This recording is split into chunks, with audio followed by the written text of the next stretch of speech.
Oh, good morning. And just look outside. It is absolutely beautiful once again here in South Florida. And here I am with my Dunkin' Donuts coffee. It is the first one I've had, but I got more in the kitchen. So don't you worry about it. I'm going to have plenty of Dunkin' Donuts coffee. Good morning. My name is Kenny Polcaria. I'm your host of the party. And today is Tuesday, May 17th, 2022. And so here are the things that you need to know. And I'm going to just divert a little bit. I'm going to be in New York City this week. I'm actually going this afternoon, attending the Headstrong Project 10th Annual Gala Benefit on Thursday evening, May 19th at Chelsea Piers. Recall that the Headstrong Project is the veterans organization that my wife and I got intimately involved with after 9/11. You can find the video I made pinned at the top of my Twitter, which is at Kenny Polcari. You can also go to getheadstrong.org to donate, no matter how big, how small, $10, $20, $100, whatever makes sense for you. I would be forever grateful, as would our veterans. Okay, so what's happening? Okay, sports fans, so much for the rally, at least on Monday, because U.S. futures this morning are pointing much higher, but we'll get to that in a minute. Yesterday, stocks choked. NASDAQ taking it on the chin, falling 145 points or 1.2%. The S&P losing 16 points or a quarter of a percent. The Russell down 9 points and transports off by 120. The Dow was the only one that ended in the green, rising 26 points. Barely anything. Now get ready, because here it comes. They wanted you to believe yesterday that the weakness in U.S. stocks is because of weak industrial production and consumer spending numbers out of China. Come on. First of all, you got to ask this question. Do you even believe anything that comes out of China? And the answer to that is absolutely not. So as far as I'm concerned, toss that argument right out the window into the circular file. The weak report in China has absolutely nothing to do with the weakness in markets yesterday. But here's just a couple of other thoughts that might explain why it was. First, word that the former Fed chair, Benny and the Jets, you remember him, don't you? He came out swinging, saying that the Fed's slow response to inflation was a mistake. What's really, really funny about this is that he did this interview yesterday, coming out the day before Benny is set to launch his latest book. Imagine that. 21st Century Monetary Policy, the Federal Reserve, from the Great Inflation to COVID. This book, official release is today, Tuesday, May 17th. Isn't that just a little bit curious that he would have come out yesterday taking shots at the current Fed chair, all to sell his book? In any event, here we go again. He went on to say that one of the reasons that the Fed was slow because they didn't want to shock the markets, reminding us that JJ was at the Fed during the May 2013 taper tantrum, which was very unpleasant, according to Bernanke. That's when the S&P fell 7.5% between May 22nd and June 24th. So instead, JJ wanted to avoid the same reaction by playing therapist and having you come and lie down on the couch, offer you a Xanax or a Valium, ask you if you were okay, hold your hand, ask if you needed more time to process the idea that the Fed was going to move to manage policy. They didn't even move yet. It was just the idea that they were thinking about moving. Remember that comment?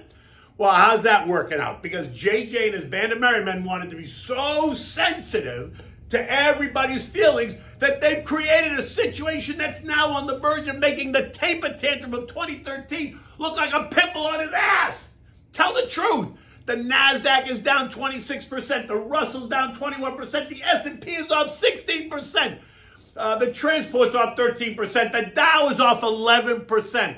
All because JJ wanted to play nice in the sandbox and be a therapist. And then if that wasn't enough, they resurrected former Goldman Sachs CEO Lloyd Blankfein. They took him out of whatever cave he's been living in and put him on TV on Sunday morning, appearing on Face the Nation with Margaret Brennan, who I think is great. He told her that we're headed for a recession. We had too much growth. We had too much stimulus, too much fiscal spending, blah, blah, blah, blah. Everything we already know. And then at 8:30, we got an extremely weak Empire State Manufacturing report, which surprised even the most negative economist. The street was prepared for a 15 read, which was already down from last month's 24.6, and it came in at a stunning negative 11.6, a 35-point swing from just a month ago. And those headlines, my friends, might really explain why American investors may not have charged ahead, building on Friday's gains yesterday, needing to kind of take a breath and a breather. 10-year U.S. Treasury yields traded in the 2.86%, 2.93% range all day, ending the day at 2.88%. This morning, the 10-year is yielding 2.91% as money is set to move out of the space, sending prices down and yields up and back into stocks, at least for today. The VIX yesterday fell 4.8% as fear subsided. We're now well below 30, well below 40. And with the action around the world this morning, expect the VIX to continue to move lower. At 5 o'clock this morning, the VIX was already down another 3.5% at 26 and change. And if the early bullish tone remains, then look for the VIX to test the May 4th low at 24.94 and maybe even more if it gets really exciting today. Stocks around the world are all higher. Hong Kong closing up 3.5%. Europe, all markets are up 1.5% this morning. And now U.S. futures are pointing higher. Dow futures up 520 points. S&P's up 80. Nasdaq's up 280. And the Russell is up 40 at 6 o'clock this morning. Nothing has changed other than the day. Inflation is still running at 10% at the producer level, 8.5% at the consumer level. First quarter GDP is still negative. The Fed remains confused while rates are expected to continue to rise swiftly. The war in Ukraine continues as Finland and Sweden now want to join NATO. China is only beginning to roll back major lockdowns across the three biggest cities. The supply chain is still backed up. And now Lonnie Musk is challenging Twitter CEO Parag Agrawal to prove that less than 5% of Twitter accounts are fake or risk no deal. Or at least a deal that is much less than the $54.20 that he put forth a couple of weeks ago.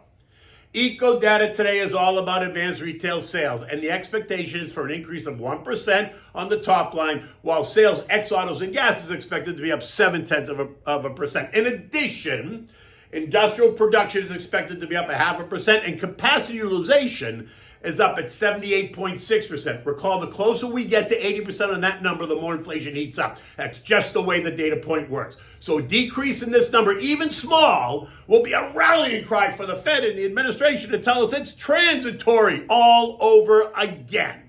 It's exhausting. Anyway, while we wait for the macro data, we're going to get some big retail earnings. Home Depot this morning crushed it at 6 o'clock this morning, trading up 1.5% in the pre-market. And Walmart, I imagine, is about to crush it. So sit tight. There's more to come. Other retail earnings later this week include TJ Maxx, Target, Lowe's, and Kohl's. I expect that they will all do well. Low-price retailers in a high inflationary environment versus high-price retailers in a high inflationary environment. It's a consumer staple story, XLP, which is up 0.25% on the year, versus the consumer discretionary story, which is down 27% year to date. Capiche? Oil prices surged yesterday up and through where? $113 a barrel. Here is what I told you in yesterday morning's note. Oil rose 4% on Friday to end the day at 110.16. What have I been telling you? I think right now the range is 100 to 113. A breakout at 113 will take oil back to test the March highs of 120. And this morning, that breakout has happened and oil is up again, trading at $115.36 a barrel on its way to 120. Now, what was the news yesterday and again today? Oh, right. Demand in China. Analysts see significant demand recovery once the COVID pandemic begins to recede, which it's doing, along with a ban on Russian oil and the idea that OPEC can't replace it. And boom, here we go. Rising oil prices is causing gasoline prices to rise, making new daily highs across the country. And that's not helping the cooling inflation story. Oh, wait, is that a story or was that fake news? Because inflation is not cooling. If futures actions turns into a solid rally once the bell rings, then look for the weakest sectors that we've been discussing, like what happened on Friday, all year long to be the best performers. So think tech, communications, consumer discretionary, retail, financials, industrials, real estate, disruptive tech, semis, cybersecurity names, artificial intelligence. These are and so many more. that I could name. But the outperformers, the ones that have already been doing well, energy, et cetera, they're going to continue to outperform. Metals and mining, some of the coal names, natural gas names will continue to do well.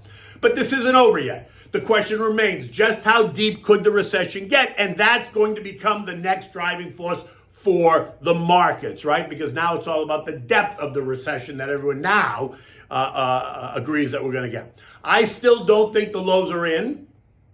Although while we can retest the somewhere in the 4,200, 4,220 range, that's where the markets will meet a downtrending trend line. I think then it fails. In the end, investors need to prepare for more turbulence ahead because stocks are going to continue to thrash around until valuations get more attractive and inflation settles down and the Fed becomes clearer and investors get comfortable. The risk to the downside, in my opinion, is still very real. Okay, what are we having for dinner? Shrimp scampi, easy to make. It takes all of 12 to 15 minutes to prepare and serve this dish. And while it appears harder than it is, it really isn't. And this dish should probably cost you $30 to $35 to feed a family of four. So you'll do okay.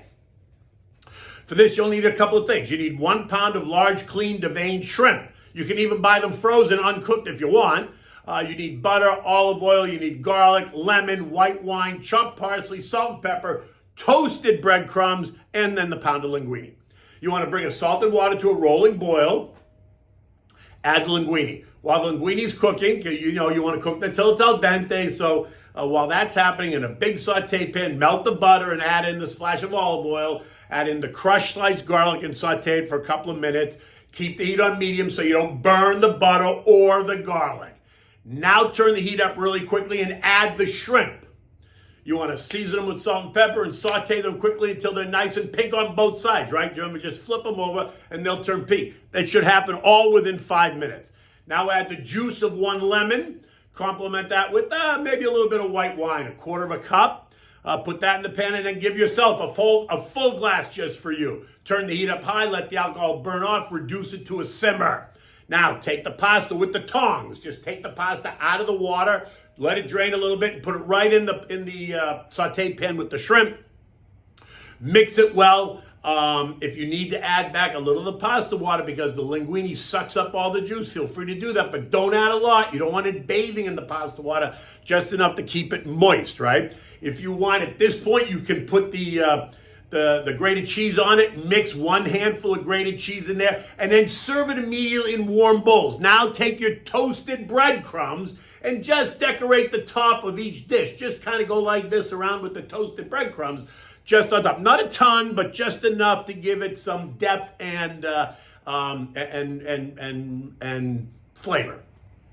Always, always, always have more cheese on the table for your guests and anybody else that needs more cheese, because you know me, I put cheese on everything. In any event, you can complement this with the bottle of wine you use to cook it with. You know me, it's always going to be a Pinot Grigio Santa Margherita, and that's what I would have with this dish. You can set the table, put some music on in the background, nice, soft, nothing loud, something easy to listen to. Maybe some sweet jazz or something is always good, just to kind of have in the background to set the mood. In any event, look. It's Tuesday morning. The sun is up. The markets are ahead. Global markets are higher. It's all going to be very exciting. And I'm on my way to New York. So Wednesday, Thursday, Friday, you'll see me broadcasting live from New York City.